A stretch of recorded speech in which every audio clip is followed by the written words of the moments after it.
And we're delighted to have in the studio with us the wonderful composer and pianist, James Adler. James, welcome to our program. Thank you so much, Steve. It's great to be with you. And where are you joining us from? I'm joining you from beautiful downtown. Uh, I used to say Chelsea, but we're on the south side of 14, so this is West Village, New York City. I see you're in the From, West Village. Yeah, from my great. home. Well, Wow. that's wonderful.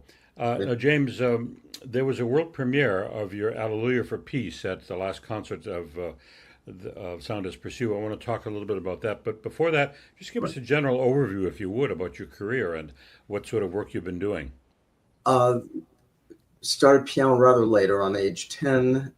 Uh, Oh, very late, very late. Very late for pianists. I won my first It, competition. You may remember this from your Chicago days. The Chicagoland Music Festival, the Chicago Tribune uh-huh, Festival. I won that when I was 13. uh-huh.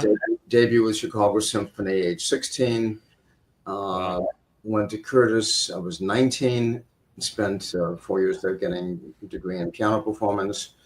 And they invited me back to earn my master's degree in composition. So I stayed there.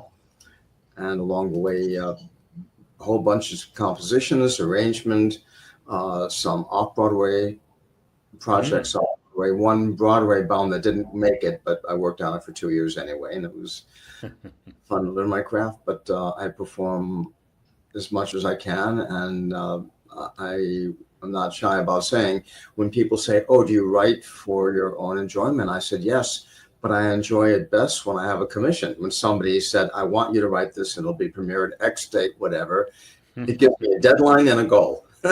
Right. That's And right. that's what Dominica Zamora did for me, by the way. She said, "Can you write this within 2 months?" I said, "Maybe."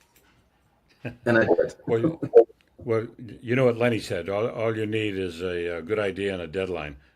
Yeah, exactly. Exactly. Now, the piece that was performed, it's a world premiere. It's Alleluia for Peace. Now, that's for string quartet and soprano, and it was Right. the Laureate string quartet. And you talked very in glowing terms about the soprano Dominica Zamara. Tell us about the piece, and then we'll talk a little bit about Dominique. The Uh, piece, when she, thank you so much for asking, Steve. She wanted something that could be the first goal. I'm just looking also at the program here. The first goal that she wanted to do was to have a piece to do in Rome.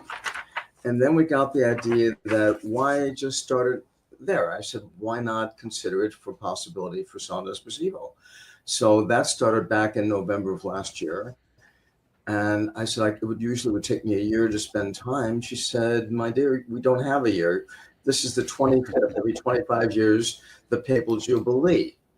So I said, "Okay, I'll do my best." So Scott was ready to kill me, but on a cruise ship, I'm composing and editing and whatever. So Alleluia for Peace, because then the Pope Francis, she calls him Francisco, want, was on a mission for peace and for pilgrims. And I just thought, since this was for his Jubilee, I wanted to do something that would be all inclusive. And that's why it's not just Alleluia. It really was with his goal in mind of mhm, world peace. mhm. And if you can, I know it's hard, but describe the sound of the piece and does it have more than one movement? And what is the text that she's singing? The text is Alleluia, one word only, and I various see. things like Luya and Ale and all kinds of and oohs and ahs. But the I had heard the Leonard Quartet, uh, I think, on two occasions before that, and it was so splendid that I really wanted to include them and to do something that would work. So it became textual, and the instruments, I will tell you, for me, were not just instruments; they're voices. So Hmm. she has a beautiful low range as well. So most sopranos don't have this, but she has a low B flat A. When I put her down there, I had the cello way up there. So they were all singing voices. They're all singing parts. And it starts very minor and a little bit sad because also Pope Francis is gone. So it moves along, but it ends on the upbeat. I move it to B flat major and kind of explosive and fun and upbeat. Hmm. So it ends And on hope. Hmm. And this piece will be performed, you said, at the Vatican in October. It's good. It's a church that's affiliated with Vatican. And for this year, it seems as though with the papal jubilee, the 25, every 25 years, almost everything this year is connected with that. And she and her manager there told me this is, I think it's in a government building, and the government had to approve everything. And it's one of those kind of deals. So this will be performed October 24th at the, I would have to look that up, the church, but it's a well-known in the center of the city there. And she'll be performing this with a string quartet. And she asked, since it's a quartet that she doesn't work with that often, she said, would I mind conducting? I said, well, quartets may not want that, but she said, it'd be wonderful. I want a composer on stage. And I told her, as I mentioned to you, I'm a much better participant and performer on stage than I am audience member. So absolutely, right. I'll be there. I'll be in Rome. Well, quartets generally aren't conducted, but in this case, you're the composer. So I'm sure the quartet will welcome your leadership of the piece. Thank you. And part of this too is just to be able to, I write some very tricky rhythms and to make sure I can help hold this together. Right. Yeah. Tricky rhythms. Yeah, thank you. You also mentioned that you have performed and will be performing the Rhapsody in Blue coming up. Yes.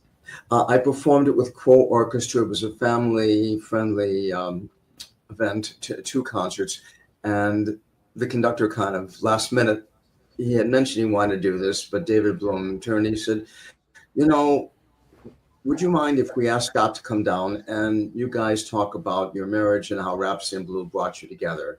So the audience was on. We brought that together. So I played two concerts with Quo in March, and longtime friend Brian Warsdale, who's the music director of the French Woods Performing Arts Festival, up in Hancock, New York.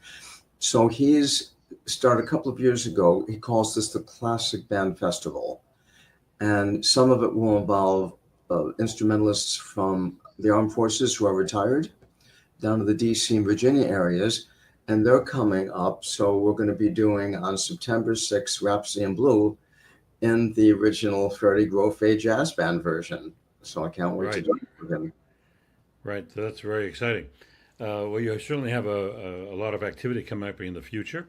We're very eager to hear this piece. We wish you the best of luck in Rome, and make sure that quartet is whipped up and in shape. And I'm Absolutely. sure they will be. And they're promising, I think, a recording and maybe video release. So I'll make sure to get that to you. Terrific. Thank you, James. And I should mention that Domenica Zamara can be found on YouTube. I was able to see some of her performances. So I would tell our anybody watching, go to YouTube and see her, and I'm sure your music is on there as well. Yeah. It's been a pleasure, and we thank you for your time very much. Thank you, James. Thank you so much. Pleasure to see you. Good luck.